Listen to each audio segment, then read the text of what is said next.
नमस्कार दोस्तों, कैसे हैं आप सभी। उम्मीद करता हूँ काफ़ी अच्छे होंगे। इंतज़ार था दोस्तों आपको इस क्लास का, वाकई में बेसब्री से इंतज़ार था। ये मैंने देखा है, बहुत सारे कमेंट आए थे, बहुत अच्छे अच्छे कमेंट आपने किए, जिसके लिए मैं तहे दिल से आपका शुक्रगुजार हूँ। बहुत प्यार आपने दिया, लेकिन बदले में मैं आपको दोस्तों वाकई में बहुत अच्छी चीज़ दूँगा। लगातार दोस्तों आपको क्लासें देखने को मिलेंगी। आज का जो टॉपिक रहेगा, क्या होने वाला है क्लास में, कल मैंने आपको बता दिया था। हिंदी सब्जेक्ट से शुरुआत की है, सरल सब्जेक्ट है हिंदी। कोशिश हमारी यही रहेगी कि 50 में से 50 प्रश्न सही किए जाए। कैसे सही होंगे वो चिंता आप ना करें। आज का जो टॉपिक रहेगा समास। दोस्तों हो सकता है कि आज इस क्लास में ही फिनिश हो जाए पूरा, अगर नहीं होगा तो हम एक क्लास और लेंगे, वो वीडियो के लास्ट में मैं बता दूंगा जैसा होता है। समास को आपने बहुत बार पढ़ रखा है और वीडियो को लाइक कर दे दोस्तों, और सब्सक्राइब कर ले और शेयर जरूर मारना इस क्लास को। बड़ी मेहनत लगती है आप सभी के लिए दोस्तों, वाकई में दिल से ये क्लास मैं ले रहा हूँ, बहुत अच्छा मुझे लग रहा है। तो समास पढ़ते हैं। आज सारी चीजें मिक्स होंगी कि पेपर में आने वाला क्या है, एग्जामिनर के दिमाग में चल क्या रहा है इस टॉपिक को लेकर। दोस्तों आपके यहाँ इससे 3 से 4 प्रश्न बनने की संभावना रहेगी। 3 से 4 प्रश्न बनने की संभावना रहेगी, जिसमें एक प्रश्न तो ऐसा होगा कि बहुत ही इजी, वो सबको आता है। बाकी थोड़े से वेरिएशन देखने को मिलेगा प्रश्नों में। अब एग्जामिनर जब इसमें से प्रश्न बनाएगा तो उसके दिमाग में उस समय क्या चल रहा है, वही सोच लेके मैं आज ये क्लास आपके सामने लेके आया हूं। दोस्तों पहला जो क्वेश्चन बनेगा दोस्तों वो ये बनेगा, एक इजी सा क्वेश्चन है, लेकिन बच्चों का अक्सर कंफ्यूजन रहता है। आपसे प्रश्न पूछे कि समास के मूल भेद बताओ, समास के मूल भेद बताओ, या मूल भेद कितने होते हैं। कितने होते हैं भैया? मान लेते हैं ऑप्शन के अंदर 4 ऑप्शन हैं आपके, एक में 4 ऑप्शन, एक में 6 ऑप्शन, एक में 5 और एक में 2 है। तो मुझे ये अच्छे से पता है कि आप इन दोनों ऑप्शन को नहीं करने वाले, क्योंकि आपको पता है लगभग बच्चे इस ऑप्शन को सही करेंगे या कुछ एक ये भी सही कर सकते हैं, लेकिन 80% बच्चे ये सही करके वहां आने वाले हैं कि समास के मूल भेद 6 होते हैं। ये प्रश्न आपके शुरू हो गए, ठीक है। पहला ही जो प्रश्न बनेगा समास में से, वो एक इजी सा प्रश्न बन सकता है कि समास के मूल भेद, लेकिन ये इजी प्रश्न दोस्तों नहीं है। यहां पर जो पूछा गया है वो दोस्तों ये पूछा गया है कि समास के मूल भेद बताओ। तो समास के मूल भेद दोस्तों 4 ही होते हैं। कितने होते हैं? कि समास के मूल भेद जो दोस्तों होते हैं, दिमाग में बैठा लीजिएगा, 4 ही होते हैं। अभी मैं बताऊंगा कि पेपर में क्या आने वाला है और आपको उत्तर क्या सही करना होगा। अभी मैं बताऊंगा, इस प्रश्न को समझ लीजिएगा कि मूल भेद 4 होते हैं। कौन कौन से? एक तो अव्ययभावी समास होता है, एक आपका तत्पुरुष होता है, एक आपका द्वंद्व होता है, और एक आपका बहुव्रीहि समास होता है। ये 4 मूल भेद होते हैं। समास के मूल भेद दोस्तों 4 ही होते हैं। यहां पर 2 समास और रह गए हैं, एक तो 2 तत्पुरुष और तत्पुरुष के उपभेदों में गिने जाते हैं, जिसे हम द्विगु समास बोलते हैं और कर्मधारय समास बोलते हैं। क्या बोलते हैं? कर्मधारय समास हम बोलते हैं। वैसे गिनोगे तो 1 2 3 4 5 और 6 है, ठीक है। यानी बहुत सारे बच्चे 6 भी करके आएंगे, लेकिन वहां पर अगर प्रश्न पूछा जाए कि समास के मूल भेद कितने होते हैं, तो आपको वहां पर 4 ही उत्तर करना होगा। क्योंकि दोस्तों द्विगु और कर्मधारियों को समास के मूल भेदों में, इन 4 मूल भेदों के में नहीं माना जाता है, इन्हें उपभेदों में माना जाता है। तत्पुरुष के उपभेदों में इन्हें माना जाता है। ये दिमाग में बैठा लीजिएगा।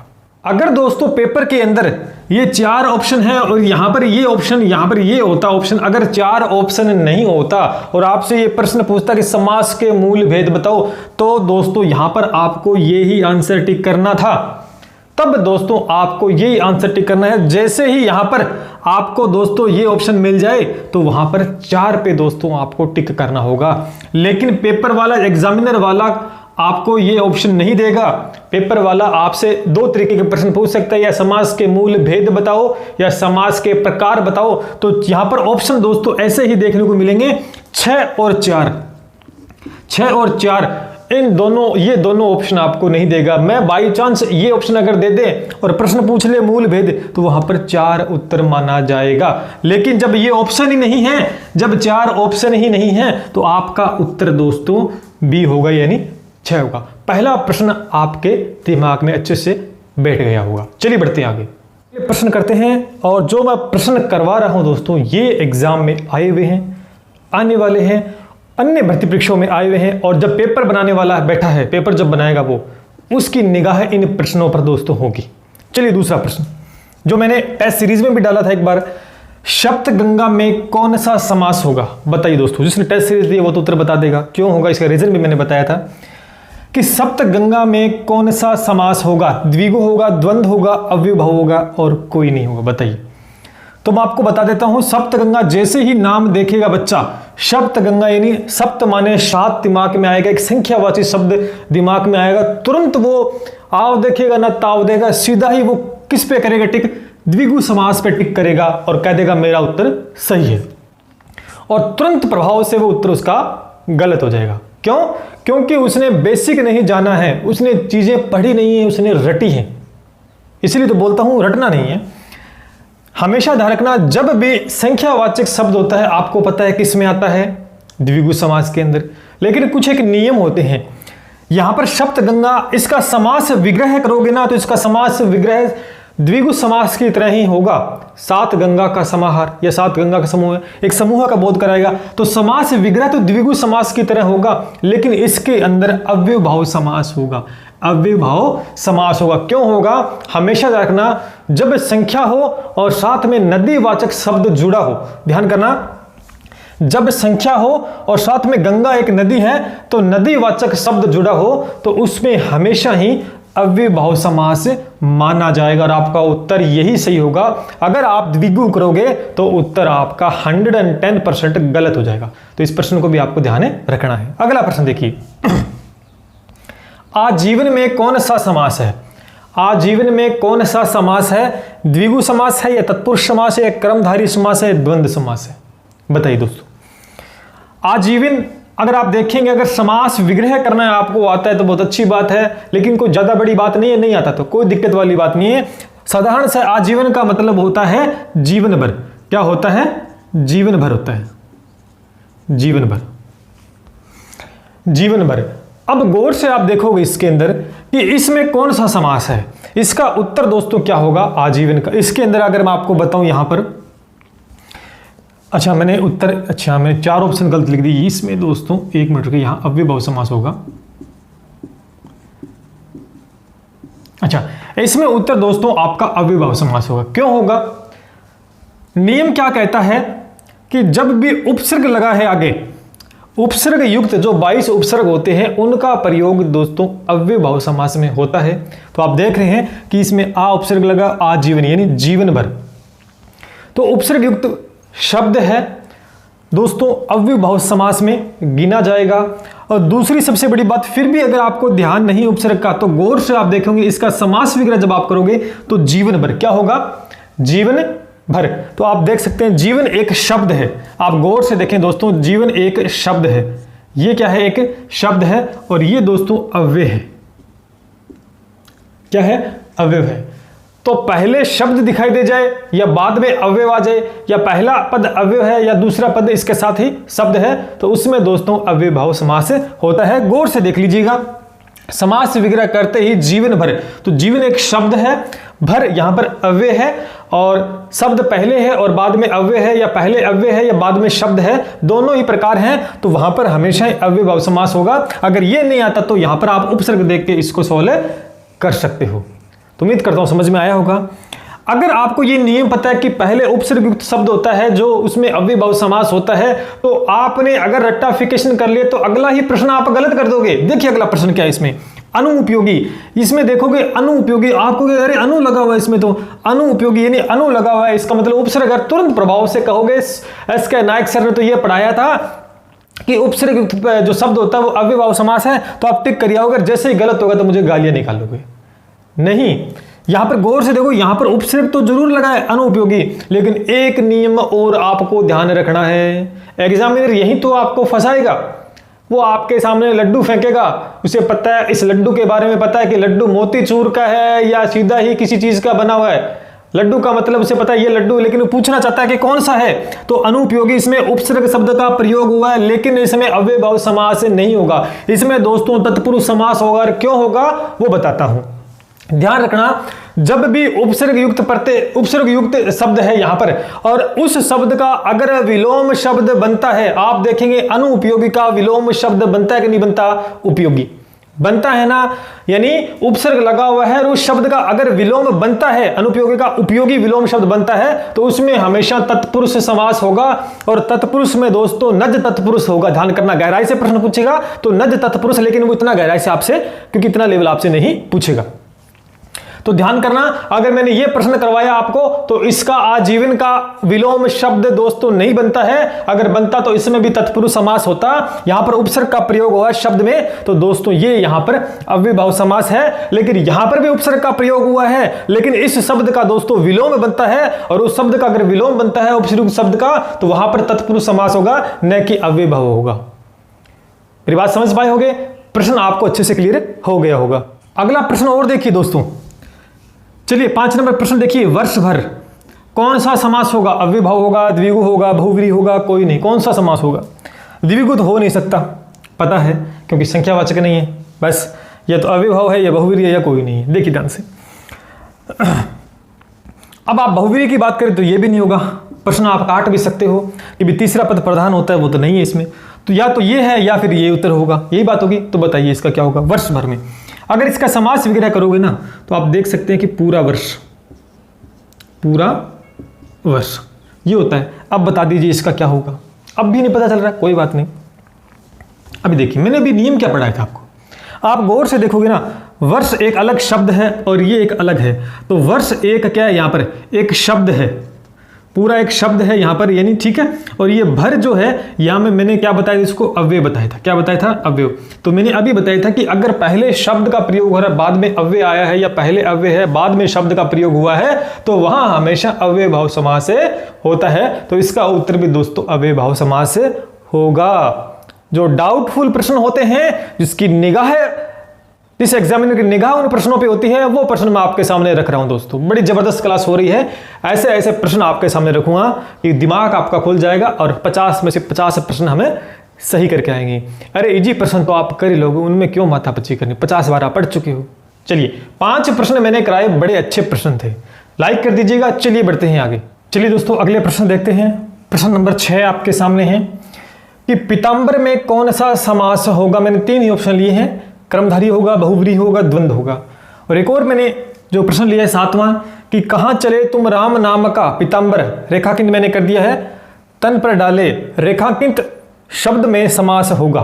यानी यहां पर भी मैंने पीताम्बर लिखा है, यहां पर भी मैंने पीताम्बर लिखा है, यहां पर सीधा पीताम्बर लिखा है। पूछा मैंने कि समास क्या होगा इसमें, और मैंने वाक्य में प्रयोग किया पीताम्बर को डाले, तो रेखांकित शब्द में कौन सा समास होगा? उत्तर दे दीजिएगा क्या होगा इसमें। पहला जो पीताम्बर है, अगर ये आता है प्रश्न, तो बहुत सारे बच्चे क्या करेंगे, इस प्रश्न में कर्मधारी भी समास करने वाले हैं, बहुव्रीहि भी करने वाले हैं। 50-50 चांस होगा, कोई कर्मधारी करके आएगा, कोई बहुव्रीहि करके आएगा। तो 50% जिसने सही किया वही करेगा सही। तो इसमें आएगा, इसमें भी वही हाल रहने वाला है, या तो कर्मधारी करेंगे या बहुव्रीहि करेंगे। 50-50 चांस रहने वाले हैं। अब समझना मेरी बात को, यह प्रश्न मैंने टेस्ट सीरीज में भी डाला था। देखिए दोस्तों, हमेशा ध्यान रखना, जब भी ऐसा लगे कि कर्मधारी समास इसमें हो सकता है, इनके अलावा जैसे नीलकंठ आ गया, एक नीलकंठ शब्द है, उसमें भी यानी आपको ये लगे कि इसमें बहुव्रीहि भी हो सकता है, इसमें कर्मधारी भी हो सकता है। तो ध्यान करना इस बात को। पहला प्रश्न देखिए कि पीताम्बर में समास क्या है। आपसे प्रश्न ये पूछे कि सीधा पूछ लिए कि पीताम्बर में कौन सा समास होगा। क्या पूछा है प्रश्न वाले ने कि पीताम्बर में कौन सा समास होगा, तो आपको हमेशा ही उसमें जो उत्तर सही करना होगा वो बहुव्रीहि करना होगा। अगर सीधा आपसे प्रश्न पूछे कि पीताम्बर में कौन सा समास है, तो दोस्तों आपको वहां पर बहुव्रीहि समास करना होगा, यही उत्तर आपका माना जाएगा। अगर आप कर्मधारय करके आओगे तो आपका उत्तर दोस्तों वहां गलत होगा, 100% आपका उत्तर गलत होगा।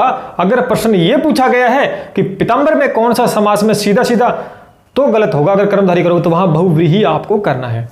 अगर जैसे एक वाक्य दे दे, कहां चले तुम राम नाम का पीताम्बर, तन पर डाले रेखांकित शब्द, पीताम्बर में कौन सा समास होगा, तो यहां पर भी पीताम्बर है, तो इसमें समास जो होगा वो आपका कर्मधारय होगा।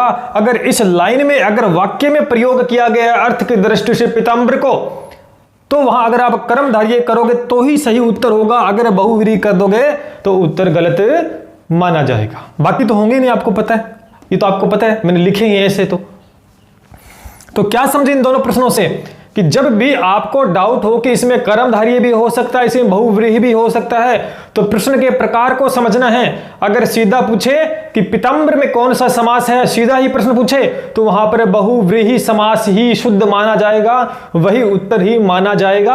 अगर वाक्य में प्रयोग के अंदर आपसे प्रश्न पूछ ले कि रेखांकित पद में बताओ और वो वाक्य में प्रयोग किया गया है उसे, तो वहां कर्मधारय उत्तर किया जाएगा। ऐसा ही नीलकंठ में अगला प्रश्न अगर आप देखेंगे तो नीलकंठ मान लीजिए, इसमें दोस्तों दोनों ही इसमें दोनों ही है, बहुव्रीहि भी होगा, कर्मधारय भी होगा, लेकिन प्रश्न पूछने का तरीका आपको देखना है। आपसे सीधा प्रश्न पूछे कि नीलकंठ में कौन सा समास है, सीधा तो आपको बहुव्रीहि करना है, बहुव्रीहि करना है। अगर इसी को दोस्तों वाक्य में प्रयोग करे, वाक्य में प्रयोग कर लेगा इस तरीके से और रेखांकित करेगा, तो वहां दोस्तों कर्मधारय करना होगा। बात आई समझ में? आज तक आप 50-50 थे, लेकिन अब एक तरफ ही हो गए हैं, 100% उत्तर आपका सही होगा। चलिए बढ़ते हैं इसी के साथ आगे, अगले प्रश्न देखते हैं। अगला प्रश्न है 35 में कौन सा समास होगा, बताइए दोस्तों। 35 के अंदर कौन सा समास होगा? तो जिस बच्चे ने रटाफिकेशन की है वो सिर्फ 35 देखेगा और सोचेगा कि नंबर है तो तुरंत प्रभाव से क्या करेगा, इसमें द्विगु समास करने की कोशिश करेगा। क्या करना कैसे करेगा? द्विगु समास। और जैसे ही वह द्विगु समास करने की कोशिश करेगा वैसे ही उसका उत्तर गलत हो जाएगा। हमेशा ध्यान रखना दोस्तों कि 0 से 10 तथा 10 से विभाजित, 10 से भाज्य संख्याएं, हमेशा ही दोस्तों ये जो संख्याएं हैं 0 से 10 तक जितने भी अंक हैं और 10 से भाज्य जितने भी संख्याएं हैं वो सारी की सारी दोस्तों आपके द्विगु समास में गिनी जाएंगी। बाकी जो संख्याएं आएंगी वो सारी की सारी द्वंद्व समास में आएगी। यहाँ आप देखोगे दोस्तों 35, अगर इसका समास विग्रह करते हो तो इसका समास विग्रह होता है 5 और 30। 5 और 30, तो यहाँ पर दोनों ही पद प्रधान हैं। और जहाँ पर जो बात बोली गई थी कि 0 और 10 के भी जितने भी अंक हैं और 10 से भाज्य संख्याएं हैं, तो वो तो इसमें नहीं है। तो इसका मतलब क्या है? ये द्वंद्व समास का उदाहरण है, न कि द्विगु समास का। अगर 0 से 10 तक अंक या 10 से भाज्य संख्या है तो दोस्तों वह द्विगु समास में आएगी। चलिए सेम ऐसा एक प्रश्न और है, 63 में कौन सा समास होगा? तो इसका समास होगा 3 और 60। समास विग्रह होगा 3 और 60। ठीक है दोस्तों, दोनों ही पद प्रधान हैं तो द्वंद्व समास हो जाएगा। ठीक है, ध्यान करना इस बात को, 10 से विभाजित नहीं है 63, ध्यान करना। अगला महर्षि, बहुत बार ये प्रश्न पूछा गया है, इंपॉर्टेंट है, इजी प्रश्न है लेकिन बहुत बार पूछा गया। तो महर्षि यानी महान है जो ऋषि की यहाँ पर विशेषता बताई जाती है। जब भी विशेषता की बात होती है तो वहां पर कर्मधारय समास होता है। अगला एक और प्रश्न, ये भी कई बार पूछा गया कि उपमान और उपमेय प्रयोग होते हैं, किस में प्रयोग होते हैं? तो इसके जो ऑप्शन है दोस्तों ये ऊपर वाले मान लेना, इसका उत्तर भी कर्मधारय होगा। उपमान का मतलब दोस्तों होता है विशेषण। क्या होता है? विशेषण होता है, और इसका मतलब होता है विशेष। यानी विशेषण का मतलब तो विशेषता, और विशेष जिसकी विशेषता बतलाई जाती है उसे हम विशेष से बोलते हैं, और जो विशेषता होती है उसे हम विशेषण यानी यहाँ पर उपमान। तो ये दोनों का जो प्रयोग होता है वो कर्मधारय समास में होता है। अगला प्रश्न देखते हैं दोस्तों, बहुत ही अच्छे प्रश्न मैंने आपके सामने लिए हैं। 12वां प्रश्न है कि शिव के त्रिलोचन से कामदेव कांप उठा। यानी एक वाक्य दिया है कि शिव के त्रिलोचन से कामदेव कांप उठा, रेखांकित पद में समास होगा। बताइए दोस्तों कौन सा समास होगा? और दूसरा प्रश्न भी यही है कि त्रिलोचन ने कामदेव को भस्म कर दिया, रेखांकित पद में समास होगा। बताइए दोस्तों, बड़ा ही कन्फ्यूजन वाले प्रश्न है। अगर आपने अच्छे से अध्ययन किया है तो इन प्रश्नों का उत्तर आप दे पाओगे। अगर रटाफिकेशन की है, तुक्का मारा है, तो वो एक अलग बात है। ठीक है, तो यहां पर देखेंगे रेखांकित में त्रिलोचन है, त्रिलोचन में समास। आप क्या करोगे? बहुत सारे बच्चे 50% बच्चे वो ये देखेंगे रेखांकित त्रिलोचन, अरे त्रिलोचन में समास, अरे हाँ त्रिलोचन यानी 3 नेत्र।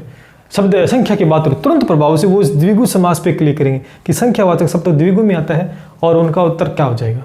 गलत हो जाएगा या सही हो जाएगा? वो तो बात की बात है, लेकिन वो इस पे क्लिक करेंगे।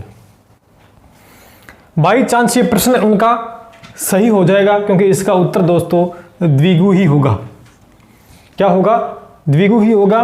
क्यों होगा? इसलिए होगा दोस्तों कि यहां पर त्रिलोचन कौन है? शिव है। तो इसके बारे में पहले से बता रखा है, और आपको मैं बता दूं, अगर इसकी जगह ये ऑप्शन होता बहुव्रीहि, मान लेते ये ऑप्शन था इसकी जगह, ठीक है, तो कुछ एक तो बहुव्रीहि करने वाले थे, बट वो संख्या देख के द्विगु कर देंगे। उनका तुक्का था, वो समझ के कि वो एक अलग बात है, लेकिन उनका उत्तर सही हो जाएगा। यहां पर ये ऑप्शन सही क्यों नहीं? क्योंकि ये तो होगा, दोनों पद प्रधान है, ये कोई विशेषता नहीं है यहां पर इसकी, यानी इन दोनों ऑप्शन में से उत्तर माने जाते हैं सही। तो ये यहां पर ये सही होगा। क्यों होगा? क्योंकि दोस्तों जो त्रिलोचन है वो किसके हैं? शिव के। पहले ही बता दी गई बात है कि त्रिलोचन है वो शिव की बात है, शिव के बारे में बता दी, पहले शिव का नाम आ चुका ही नहीं, उनके बारे में बता दिया गया, इसलिए यहां पर बहुव्रीहि नहीं होगा, यहां पर द्विगु समास होगा। अगर ये प्रश्न पूछता कि त्रिलोचन ने कामदेव को भस्म कर दिया, यहां पर शिव की कोई बात नहीं की गई है, और जब त्रिलोचन की बात आएगी तो दिमाग में एक ही शब्द आएगा कि त्रिलोचन कौन है? शिव।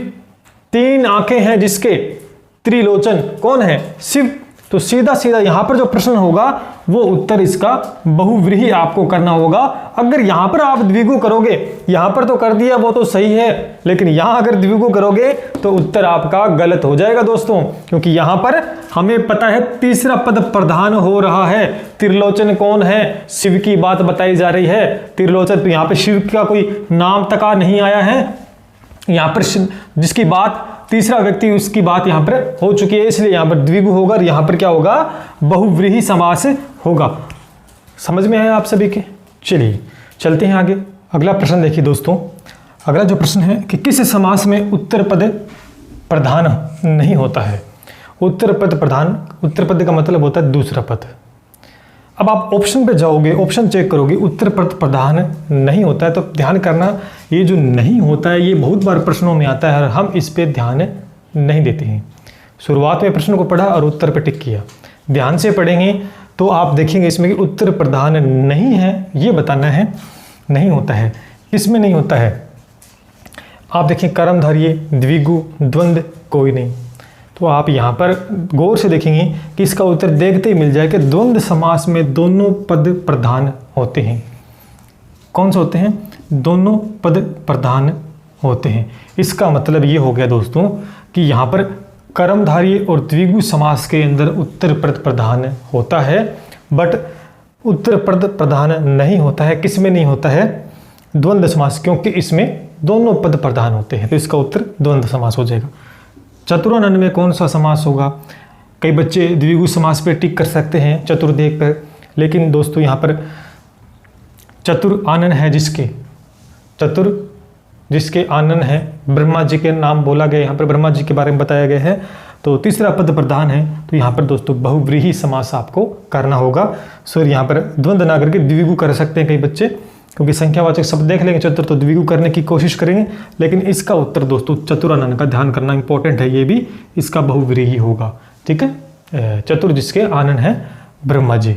ठीक है, तो आज हमने 15 प्रश्न किए दोस्तों। तो आज की क्लास में इतने प्रश्न हमने किए और बहुत से और प्रश्न बचे हुए हैं, वो हम कल की क्लास में करेंगे। कल हम एक PDF की फॉर्म में क्लास लेंगे दोस्तों, जिससे कि ज़्यादा से ज़्यादा क्वेश्चन हम ले पाएँ। समय न मिलने की वजह से आज की क्लास PDF की फॉर्म में नहीं थी, और आपको PDF वगैरह सब कुछ है वो हमारे टेलीग्राम चैनल पे मिल जाएगी, तो उसे भी ज्वाइन करना न भूलें। तो कैसे रही आज की क्लास कमेंट करके दोस्तों ज़रूर बताना। कोई भी डाउट हो तो पूछ सकते हैं। कल भी एक क्लास हम और लेंगे, उसमें भी 15 से 20 प्रश्न करेंगे। आज के प्रश्न और कल के 15 से 20 प्रश्न अगर कर लेते हो तो समाज से पूछे जाने वाले पेपर में प्रश्न बाहर नहीं जाएंगे। चलिए मिलते हैं इसी के साथ। जय हिंद, जय भारत।